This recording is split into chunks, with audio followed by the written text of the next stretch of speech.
Hello friends, especially the students and teachers of class 10th who had appeared in exams from CBSE board in the previous session, जिनके exams CBSE की तरफ से cancel कर दिए गए थे और रिजल्ट बनाने के लिए एक ऑब्जेक्टिव क्राइटेरिया डेवलप करने की बात की गई थी।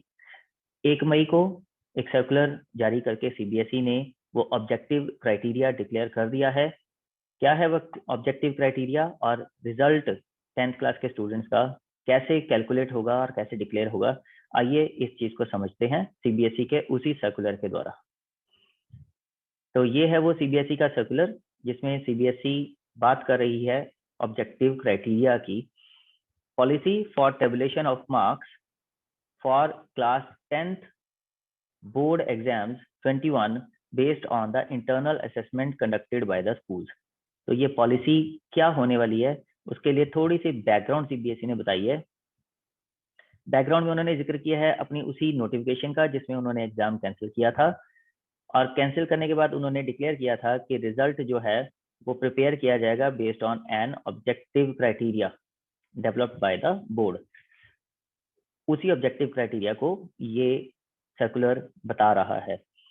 इसके साथ ही उन्होंने ये भी बोला था कि जो कोई भी कैंडिडेट अगर सेटिस्फाइड नहीं होगा अपने मार्क्स से जो उसे मिलेंगे इस क्राइटेरिया को फॉलो करने के बाद, तो CBSE उसे एक और अपॉर्चुनिटी देगी टू अपेयर इन एग्जाम जब भी conditions will be conducive to hold the exams. मतलब वो कैंडिडेट फिजिकल एग्जाम्स लिख पाएगा, most probably with the students of 12th standard, क्योंकि उनके एग्जाम्स अभी तक सिर्फ पोस्टपोन हुए हैं, कैंसिल नहीं हुए।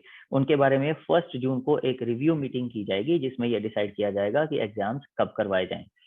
ऑब्जेक्टिव पॉलिसी का क्या है? तो unbiased and transparent academic record बनाना है उनको, जिसमें कोई भी कल को CBSE के ऊपर या स्कूल्स के ऊपर उंगली ना उठा सके।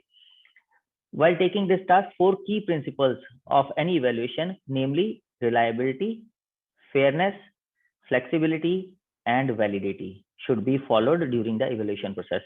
ये 4 चीजें बहुत इंपॉर्टेंट है। रिलायबल होना चाहिए जो भी रिजल्ट होगा, वो फेयर होना चाहिए, और क्राइटेरिया डेवलप करने में फ्लेक्सिबिलिटी होनी चाहिए, और जो भी क्राइटेरिया डेवलप किया जाए वो वैलिड क्राइटेरिया होना चाहिए, किसी भी तरह से कोई उसके ऊपर क्वेश्चन मार्क्स नहीं उठने चाहिए। अभी प्रोसीजर देखते हैं क्या था जो CBSE ने बताया है। Students will be assessed out of maximum 100 marks for each subject. ये तो पहले की तरह से 100 मार्क्स में से असेसमेंट होती थी।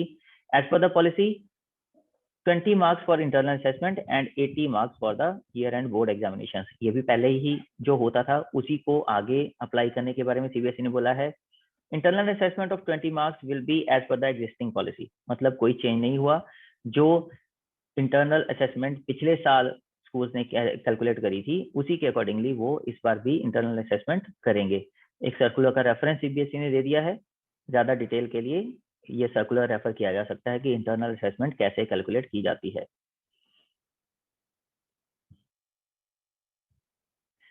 CBSE ये भी कह रहा है कि मोस्ट ऑफ द स्कूल्स ने इंटरनल असेसमेंट ऑलरेडी अपलोड कर दिया है, मगर जिन्होंने नहीं किया उन्हें 11 जून तक अभी टाइम दिया है ताकि वो इंटरनल असेसमेंट को अपलोड कर सकें।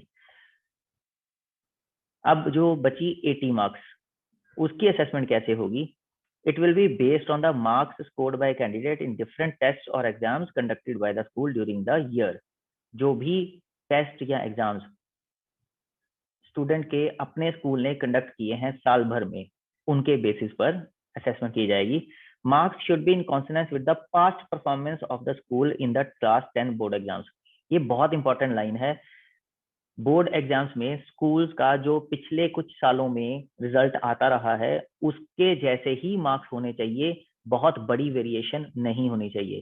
सपोज किसी स्कूल का एवरेज रिजल्ट जो पिछले 3-4 साल का वो 60 से 65% के बीच में आता था, तो ऐसा कोई स्कूल नहीं कर पाएगा कि इस बार क्योंकि अपने हाथ में रिजल्ट कैलकुलेट करना है तो उस रिजल्ट को बढ़ा के 80 या 90% ले जाए। ये इसके ऊपर CBSE की स्ट्रिक्ट कैपिंग भी रहेगी और नजर भी रहेगी। अब रिजल्ट बनेगा कैसे? उसके लिए बनाई जाएगी एक result committee, constitution of result committee. अब इस कमेटी में कौन कौन होगा? Each school shall form a result committee consisting of principal and 7 teachers for finalising the results. एक तो उसी अपने स्कूल का प्रिंसिपल होना चाहिए उसके अंदर, और 7 टीचर होंगे 5 teachers from the same school, उसी स्कूल के 5 टीचर्स होंगे और सब्जेक्ट टीचर्स होने चाहिए जो मैथमेटिक्स, सोशल साइंस और 2 लैंग्वेजेस पढ़ाने वाले टीचर्स हों। मिनिमम रिक्वायरमेंट है ये नहीं कि आपने एक उसमें पेंटिंग का टीचर ले लिया, एक स्पोर्ट्स का टीचर ले लिया, एक म्यूजिक का टीचर ले लिया, ऐसा नहीं है।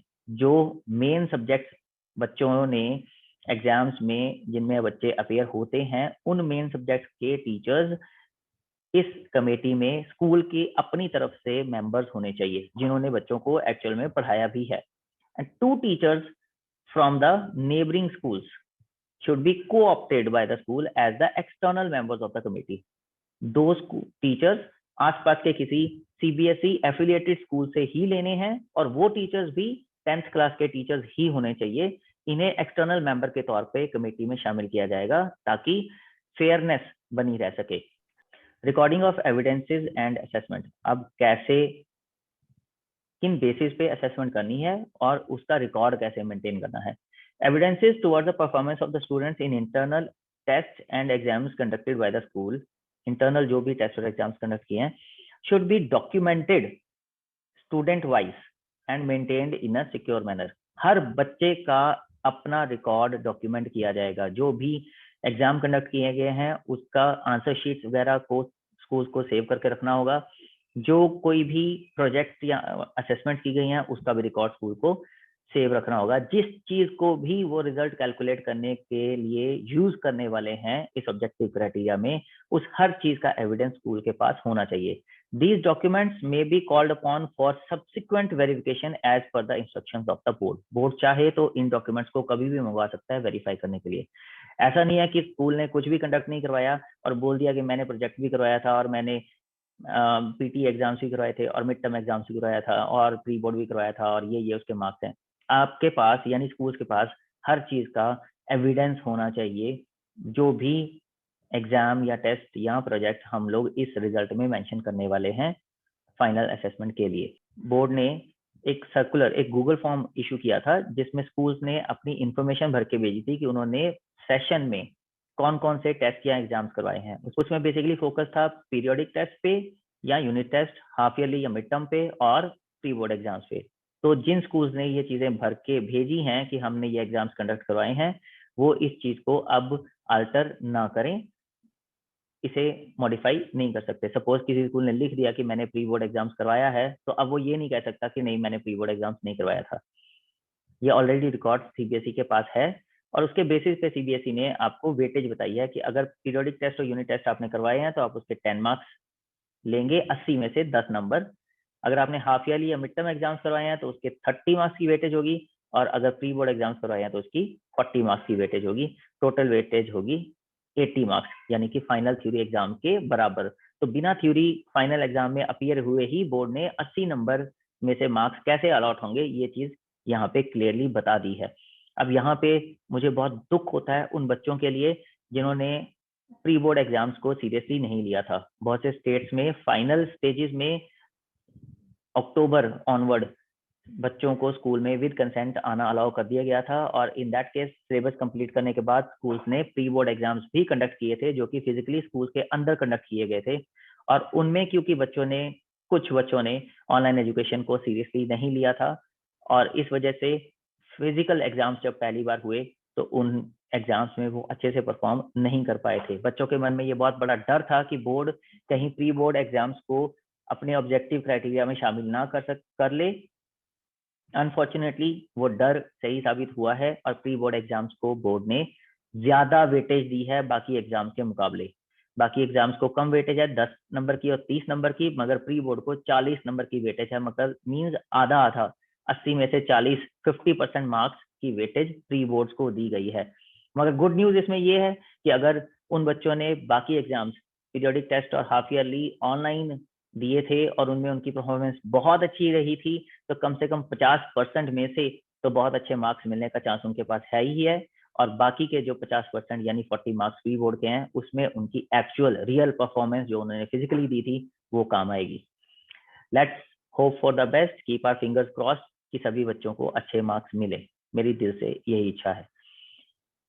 अब बोर्ड क्या कहता है आगे, in case the schools have conducted more than 2 test और exams with in each category.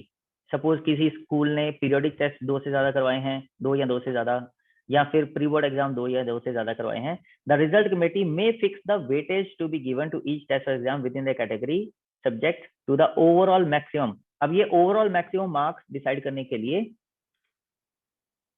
Average of the 3 exams ली जा सकती है। तीनों एग्जाम्स को जो बच्चों ने मार्क्स ऑब्टेन किए हैं उनको ऐड कर दें और उसको 3 से डिवाइड कर दें, या फिर take the best performance in the 3 test, तीनों में से जिस एग्जाम में भी बेस्ट परफॉर्मेंस आई थी उसी को फाइनल मान लिया जाए। जिन एग्जाम्स में कम मार्क्स ऑब्टेन किए बच्चे ने उसे डिस्कार्ड कर दिया जाए, या फिर give the weightage to each exam as considered suitable. या फिर क्योंकि 3 एग्जाम किए थे तो जैसे ऊपर सीबीएसई ने 10, 30 और 40 की वेटेज बनाई है एक तीनों का टोटल करने के लिए, वैसे ही एक अलग से वेटेज क्राइटेरिया रिजल्ट कमेटी बना सकती है।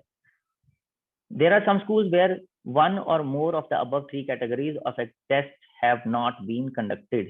कई स्कूल ऐसे हैं जहां पे इनमें से कोई एक या ज्यादा टेस्ट कंडक्ट नहीं किए गए।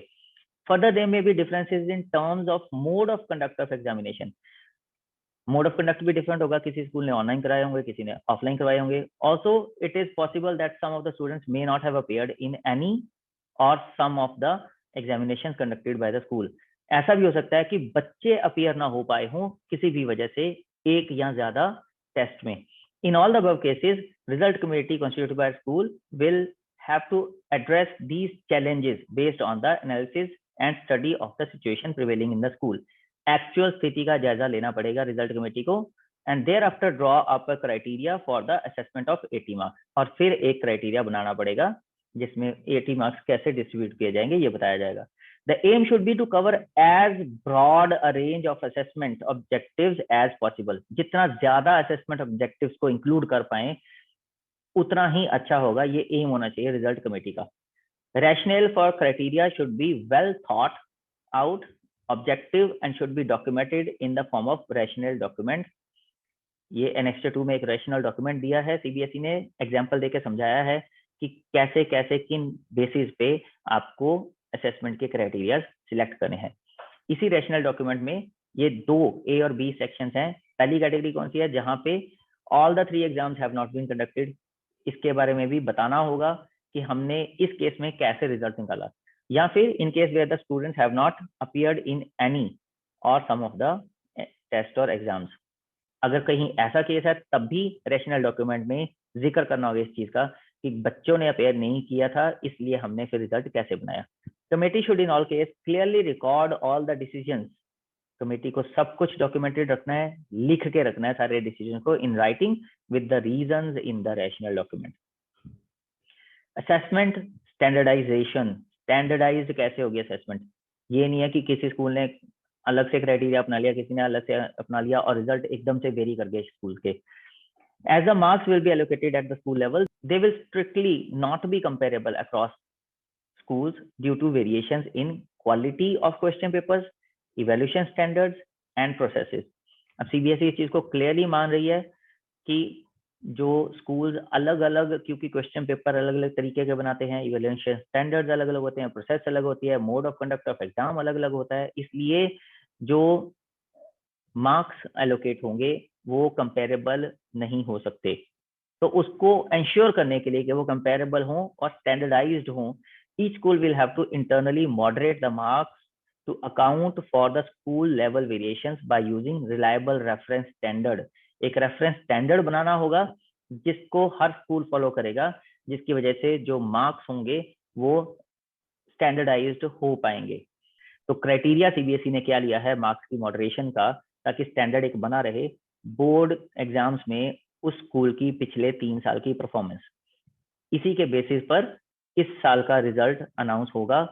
जो 3 साल की परफॉर्मेंस रही है स्कूल की उससे बहुत ज्यादा कम या ज्यादा की टर्म में वेरिएशन नहीं होनी चाहिए। एग्जाम्पल सीबीएसई ने दी है कि अगर सपोज 2017-18 में स्कूल का रिजल्ट 72% था, 18-19 में 74% था, 19-20 में 71% था, तो अब क्योंकि इसमें से 74% जो है वो सबसे ज्यादा है पिछले 3 सालों में रिजल्ट, तो जो इस बार का 20-21 का रिजल्ट बनेगा वो 74% से ज्यादा नहीं होना चाहिए, उससे ज्यादा वेरिएशन नहीं होनी चाहिए। 74% से थोड़ा कम हो सकता है, पर 74% से बहुत ऊपर नहीं हो सकता। इसी तरह से 71% से थोड़ा ज्यादा हो सकता है, अप टू 74%, बट 71% से बहुत ज्यादा कम भी नहीं होना चाहिए। तो इस तरह से स्कूल्स को ध्यान रखना होगा। सब्जेक्ट वाइज भी ध्यान रखना होगा कि बहुत ज्यादा वेरिएशन ना आए, जो ओवरऑल मार्क्स स्कूल ने पिछले 3 सालों में ऑब्टेन किए थे। सपोज जो भी मार्क्स हमने एक बार डिसाइड कर लिया कि हमने 18-19 के रिजल्ट को स्टैंडर्ड मान लिया है। अब 18-19 के रिजल्ट में जो सब्जेक्ट वाइज मार्क्स स्टूडेंट्स ने ऑब्टेन किए थे, उसमें प्लस या -2 मार्क्स की वेरिएशन हो सकती है। सपोज एवरेज मार्क्स किसी स्कूल को अगर 60 मिले थे मैथमेटिक्स के सब्जेक्ट में इस पर्टिकुलर ईयर में, सेशन में, तो अब वो 58 हो सकते हैं या 62 हो सकते हैं। ऐसा नहीं हो सकता कि 60 से बढ़ के 80 हो जाएंगे या 60 से घट के 30 हो जाएंगे। तो प्लस या -2 मार्क्स की वेरिएशन सिर्फ सीबीएसई ने अलाउ की है, उससे ज्यादा नहीं।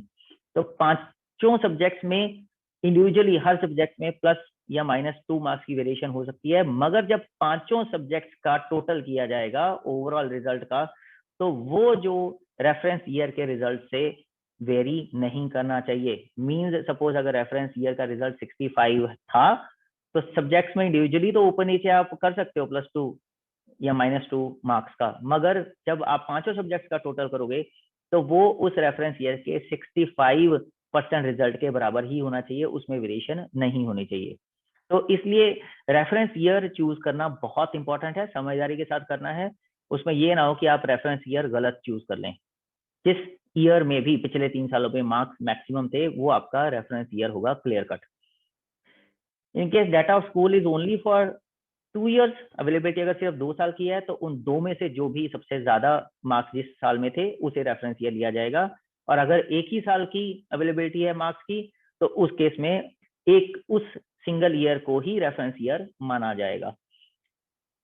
Marks obtained by the students of schools in subject in previous board exams have been taken for the purpose of internal moderation. The school where the students are appearing in class 10 board exam for the first time, कुछ schools ऐसे भी होंगे जहाँ पे पहली बार बच्चे board के exam में अपीयर हो रहे हैं, तो उनके मार्क्स को स्टैंडर्डाइज करने के लिए फिर वो पिछले 3 या 2 या 1 साल का रिजल्ट तो ऑब्टेन नहीं कर पाएंगे, क्योंकि वो एग्जिस्ट ही नहीं करता। तो इस केस में क्या होगा, हिस्टोरिकल डाटा अवेलेबल नहीं होगा। तो board will provide the details for the district, state and national averages of last 2 years performance in the board exam and the best performance in terms of overall average score. तो board अपनी तरफ से district level के, state level के, national level की averages school को provide कर देगा, और उन एवरेजेस में से एक एवरेज को रेफरेंस मानना होगा स्कूल को, उसके बेस पे अपना रिजल्ट डिसाइड करना होगा। From among all the district, national, state averages will be taken for the reference year.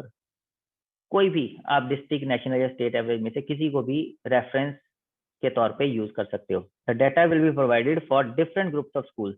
अब सीबीएसई एनवीएस के लिए अलग से देगा डाटा, केवीएस के लिए अलग देगा, गवर्नमेंट स्कूल के लिए अलग से देगा, और इंडिपेंडेंट स्कूल के लिए अलग से देगा। तो ये लोग आपस में मिक्सिंग नहीं करेंगे। ये नहीं कि कोई इंडिपेंडेंट स्कूल वाला एनवीएस के डाटा को यूज कर लेगा या एनवीएस वाला गवर्नमेंट स्कूल के या इंडिपेंडेंट स्कूल के डाटा को यूज कर लेगा। अपने अपनी कैटेगरी के डाटा को ही यूज करेंगे। Broad distribution of marks obtained by the students for school in specific years project wise will be made available to school by the board.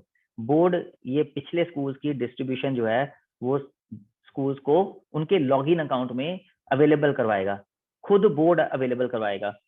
Schools के पास नॉर्मली ये डाटा होता ही है, मगर फिर भी जो ब्रॉड डिस्ट्रीब्यूशन मार्क्स है ये बोर्ड एक बार फिर से स्कूल्स को अवेलेबल करवा देगा। अगर 3 साल की अवेलेबल है तो 3 की करवाएगा, 2 की अवेलेबल है तो 2 की, और 1 की है तो 1 की।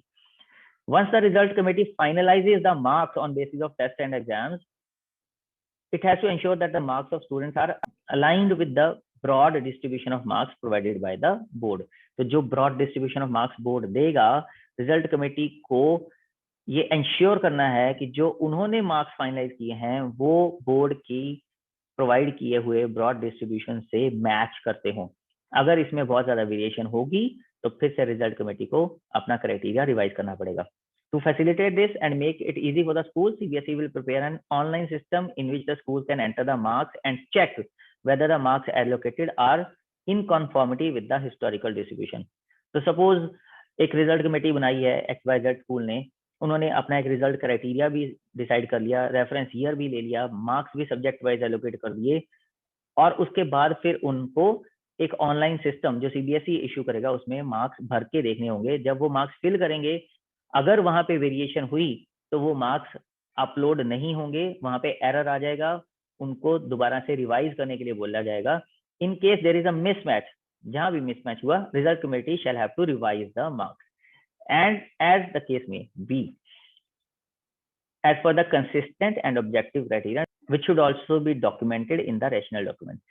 जैसे मैंने पहले बोला, रिजल्ट कमेटी को अपने मार्क्स और क्राइटेरिया को रिवाइज करना होगा और उसे भी रैशनल डॉक्यूमेंट में बताना होगा कि हमने पहले इतने मार्क्स दिए थे तो अपलोड नहीं हो रहे थे, उसकी वजह से फिर हमें रिवीजन करनी पड़ी, रिवीजन हमने ये करी है और इसके बाद फाइनल हमने रिजल्ट निकाला है। अगर कोई मार्क्स का बेस मिल ही नहीं रहा 10th क्लास में से रिजल्ट कमेटी को, कोई भी एग्जाम किसी भी तरह के कंडक्ट नहीं हुए, कोई प्रोजेक्ट असेसमेंट वगैरह नहीं हुए, तो उस केस में रिजल्ट कमेटी 9th क्लास के बच्चों के मार्क्स, पीरियोडिक इवैल्यूएशन को या प्रोजेक्ट बेस्ड असेसमेंट को या ऑब्जेक्टिव मेजर्स वगैरह को, एकेडमिक परफॉर्मेंस को एक बेस मान सकती है। ये तब होगा जब किसी स्कूल ने 10th क्लास में बच्चों की किसी भी तरह की कोई भी असेसमेंट नहीं की है, तो 9th का भी बेस लिया जा सकता है। ये पहले से एक्सप्लेन कर दिया हुआ है कि प्लस और -2 मार्क्स का मतलब क्या है। सपोज अगर मैथमेटिक्स में और साइंस में 62 और 66 मार्क्स ऑब्टेन किए जा रहे हैं, तो मैथमेटिक्स में 62 का +-2 यानी 60 से 64 मार्क्स की रेंज हो सकती है, इससे ज्यादा नहीं हो सकती। और साइंस में 66 का +-2 यानी 64 से 68 मार्क्स की रेंज हो सकती है, इससे ज्यादा नहीं हो सकती। मगर 5 मेन सब्जेक्ट्स का जो एवरेज होगा वो वेरी नहीं कर सकता। मतलब अगर 65 की एवरेज है किसी स्कूल की उस रेफरेंस ईयर की, तो वो 65 की 65 ही रहेगी। It should not exceed 65% marks. Both these checks will be available in the online system. Online system में ये चेक्स ऑलरेडी अवेलेबल होंगे। अगर बाई चांस किसी स्कूल ने सब्जेक्ट्स के मार्क्स में +-2 से ज्यादा वेरिएशन करने की कोशिश की तो भी चेक लग जाएगा इसके ऊपर। और अगर ओवरऑल मार्क्स में जरा सी भी वेरिएशन करने की कोशिश की रेफरेंस ईयर से कंपेरेबल, तो भी वहां पे चेक लग जाएगा और स्कूल मार्क्स को अपलोड नहीं कर पाएगा। And once the uploaded school based assessment marks are consistent with the board policy and directives, the school will be able to finalize the marks on the board's portal। अगर ये marks और assessment consistent होंगे और board की policy और directives के accordingly होंगे, तो ही ये रिजल्ट फाइनलाइज करके बोर्ड के पोर्टल पे अपलोड किया जा सकेगा। In case the marks are not consistent, the school will not be able to upload the marks। Safekeeping of records, जितने भी रिकॉर्ड्स हैं along with the rational document under the signature of members of the committee, and these should be kept in safe custody of the principal of the school for subsequent verification। कभी भी इसको verify किया जा सकता है, तो principal के पास ये रिकॉर्ड्स हमेशा अवेलेबल होने चाहिए। Verification of records by CBSE, CBSE may depute a team to verify the documents, या फिर जब मार्क्स अपलोड किए जाएंगे वहां पे भी चेक रहेगा, ऑलरेडी CBSE ने बता दिया है। और या फिर रीजनल ऑफिस कभी भी ये डॉक्यूमेंट्स मंगवा सकता है वेरीफाई करने के लिए। एक्शन अगेंस्ट नॉन कंप्लायंस, अगर किसी स्कूल ने गड़बड़ी करने की कोशिश की तो उसके ऊपर एक्शन क्या क्या होंगे। डिसएफिलिएशन की प्रोसेस स्टार्ट की जा सकती है, फाइनेंशियल पेनल्टी लगाई जा सकती है, या फिर 10th का रिजल्ट डिक्लेयर करने से CBSE मना भी कर सकती है, जब तक कि वो रिजल्ट बोर्ड की पॉलिसी के अकॉर्डिंगली नहीं बन जाता। Data once uploaded will be final, there will be no change. जब स्कूल ने एक बार डेटा अपलोड कर दिया तो उसके बाद कोई चेंज नहीं आएगा, कोई करेक्शन ऑफ मार्क्स नहीं होगी। इसलिए ड्यू केयर रखनी है जब भी मार्क्स अपलोड करने हैं उस time. Candidate not appeared in any assessment, अगर कोई कैंडिडेट किसी भी असेसमेंट में अपीयर नहीं हुआ तो स्कूल में कंडक्ट ऑफलाइन और ऑनलाइन और telephonic 1-to-1 assessment and record documentary evidences. ये रिलीफ दिया है उन कैंडिडेट्स के लिए बोर्ड ने कि अगर बाई चांस कोई भी किसी तरह की असेसमेंट नहीं हुई तो अभी भी टाइम है, स्कूल अभी भी किसी तरह से टेलीफोनिकली, ऑनलाइन या ऑफलाइन मोड में असेसमेंट कर सकता है और डॉक्यूमेंट्स को सेव रख सकता है in the form of evidences. Candidate with benchmark disabilities, कोई प्रॉब्लम थी, डिसेबिलिटीज थी, अपीयर नहीं हो पाए कुछ बच्चे, तो उस केस में the school may consider the activities such as portfolio, presentation, project, quiz, oral test etcetera. तो इन एक्टिविटीज के थ्रू भी अगर स्कूल ने असेस किया है सेशन भर में उन बच्चों को जो अपीयर नहीं हो पाए डिसेबिलिटीज की वजह से, तो स्कूल उसको भी एक क्राइटेरिया मान सकता है असेसमेंट का, बट उसका भी उन्हें डॉक्यूमेंट्री एविडेंस रखना होगा। Result of more than 5 subject, कुछ स्कूल्स ऐसे होते हैं जहाँ पे बच्चे मेन 5 सब्जेक्ट से हटके भी कुछ सब्जेक्ट लेते हैं। उस केस में उन्हें क्या करना होगा, सपोज यहाँ पे पेंटिंग, म्यूजिक वगैरह के सब्जेक्ट लिए जाते हैं, तो पहले तो उसको देखना होगा कि उनकी वेटेज जो फाइनल मार्क्स हैं वो 80 में से कैलकुलेट होते हैं या नहीं। अगर नहीं होते तो उसका एक मीन लेके पहले उनको 80 मार्क्स में बनाना होगा और फिर वैसे ही रिजल्ट डिक्लेयर करना होगा जैसे ऊपर किया है। अगर कोई स्कूल ऐसे हैं जो एडिशनल सब्जेक्ट्स भी लेते हैं, तो एडिशनल सब्जेक्ट्स के लिए क्राइटेरिया जो बोर्ड वाला था पहले वाला वही एप्लीकेबल होगा। ग्रेस मार्क्स बाय सीबीएसई पहले भी ग्रेस मार्क्स कुछ देता था रिजल्ट में based on the upload theory and internal assessment marks. इस बार भी जो बोर्ड की पॉलिसी रहेगी ग्रेस मार्क्स देने के लिए वो सेम रहेगी, जो उन बच्चों के लिए जो भी क्वालिफाई नहीं कर पाएंगे, मतलब ग्रेस मार्क्स मिलेंगे। अच्छी न्यूज है बच्चों के लिए। Board policy for qualifying 10th exam, grace marks की पॉलिसी के बाद भी अगर कोई बच्चा क्वालिफाई नहीं कर पाता है तो उसके लिए एसेंशियल रिपीट या फिर कंपार्टमेंट का रिजल्ट डिक्लेयर किया जाएगा। मींस स्कूल की तरफ से सारे मार्क्स अपलोड होने के बाद और बोर्ड की तरफ से ग्रेस मार्क्स मिलने के बाद भी सपोज कोई बच्चा क्वालिफाई नहीं कर पाया तो या तो वो एसेंशियल रिपीट या कंपार्टमेंट का रिजल्ट उसका डिक्लेयर किया जाएगा।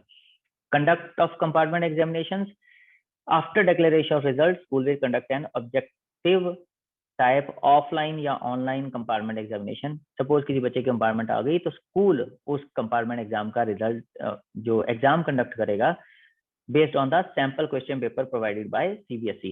तो ये ऑनलाइन या ऑफलाइन दोनों मोड में एग्जाम कंडक्ट किया जा सकता है और उसके बाद असेसमेंट करने के बाद स्कूल फिर से मार्क्स को अपलोड करेगा सीबीएसई के पोर्टल पर। उसके बाद कंपार्टमेंट एग्जाम के वाले बच्चों का रिजल्ट डिक्लेयर कर दिया जाएगा। Permission to continue in class +1, अगर किसी बच्चे का कंपार्टमेंट एग्जाम आता है तो जब तक उस एग्जाम का रिजल्ट डिक्लेयर नहीं हो जाता तब तक वो बच्चा +1 में बैठ सकता है, +1 की क्लास अटेंड कर सकता है। बट सपोज अगर कंपार्टमेंट एग्जाम बच्चा क्लियर नहीं कर पाया तो फिर उसे 10th क्लास रिपीट करनी पड़ेगी, फिर वो +1 में कंटिन्यू नहीं कर पाएगा। ये बात आपको क्लियर होनी चाहिए। Policy of verification of marks providing photocopy of answer books and evaluation, ये एक पॉलिसी होती थी बोर्ड की कि अगर किसी बच्चे को डाउट है तो वो वेरिफिकेशन करवा सकता था मार्क्स की। मगर अब इस बार क्योंकि ये रिजल्ट जो है वो स्कूल की असेसमेंट के बेसिस पे बन रहा है, बोर्ड फाइनल एग्जाम्स नहीं लिखवा रहा, इसलिए ये वाली जो पॉलिसी है will not be applicable for the session 2021। तो कोई भी रीइवैल्यूएशन नहीं होगी, वेरिफिकेशन ऑफ मार्क्स नहीं होगी इस बार। Mathematics basic in class 10 and mathematics in class +1, किसी बच्चे ने अगर मैथमेटिक्स बेसिक भी लिया है तो भी वो +1 में मैथमेटिक्स ले सकता है। ये स्पेशल एग्जाम्पशन कोविड टाइम पे दी गई थी जो अभी भी इस साल भी एप्लीकेबल है। All the other conditions as stipulated above in said circular will remain the same. तो ये सर्कुलर जो यहाँ पे मेंशन किया हुआ है इस सर्कुलर को आप पढ़ सकते हैं डिटेल में। मगर ये अच्छी न्यूज है उन बच्चों के लिए जिन्होंने बाय चांस बेसिक मैथमेटिक्स ले लिया था मगर अब वो +1 क्लास में मैथमेटिक्स एज ए सब्जेक्ट लेना चाहते हैं, नॉन मेडिकल या किसी और अदर स्ट्रीम के साथ भी। शेड्यूल ऑफ एक्टिविटीज एनेक्चर 4 में बोर्ड ने बता दिया है, इसको मैं आपको बताऊंगा डिटेल में कि कौन कौन सी तारीख तक क्या क्या एक्टिविटी करनी है, उसको स्ट्रिक्टली फॉलो करना पड़ेगा स्कूल को। सपोर्ट क्या दे रहा है बोर्ड स्कूल्स को, एक तो सीबीएसई वेबिनार्स वगैरह लगाएगा जिसमें पॉलिसी को डिटेल में समझाएगा। एफएक्यूज अपलोड किए जाएंगे वेबसाइट के ऊपर, जो भी क्वेश्चंस स्कूल्स रेज करेंगे थ्रू सिटी कोऑर्डिनेटर वो उनको बोर्ड आंसर करेगा और बोर्ड की वेबसाइट पे डाल देगा ताकि सभी सिमिलर क्वेरीज जिन स्कूल्स की भी हैं उनका आंसर उनको मिल सके। CBSE will provide an online details of school wise reference year. ये जैसे पहले बताया सीबीएसई खुद से रेफरेंस ईयर की डिटेल्स देगा, उसी के अकॉर्डिंगली स्कूल को मार्क्स फिल करने होंगे।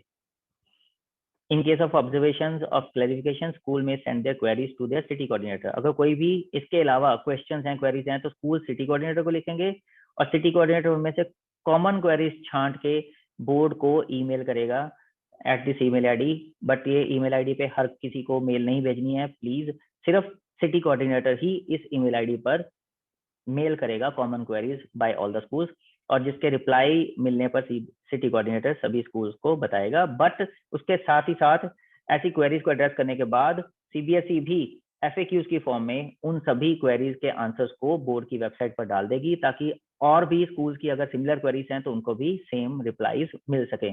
City coordinator will remain in regular contact with the schools and also inform them about the email ID on which the schools will communicate to them. City coordinator को अपनी email ID schools को बतानी है, जिसपे mail के through communication schools और city coordinator के बीच में होगी। क्या क्वेरीज की गई, क्या रिप्लाई मिला, सब कुछ डॉक्यूमेंटेड ही रहेगा एक तरह से। स्ट्रीम्स इन +1 सीबीएसई बोर्ड शुरू से पिछले काफी समय से ये कहता आ रहा है कि वो किसी स्ट्रीम में बिलीव नहीं करते। साइंस, कॉमर्स, आर्ट्स, किसी स्ट्रीम में वो बिलीव नहीं करते।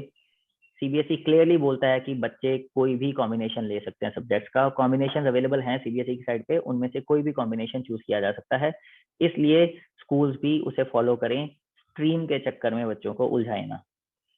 पॉलिसी फॉर प्राइवेट पत्राचार एंड सेकंड चांस कंपार्टमेंट।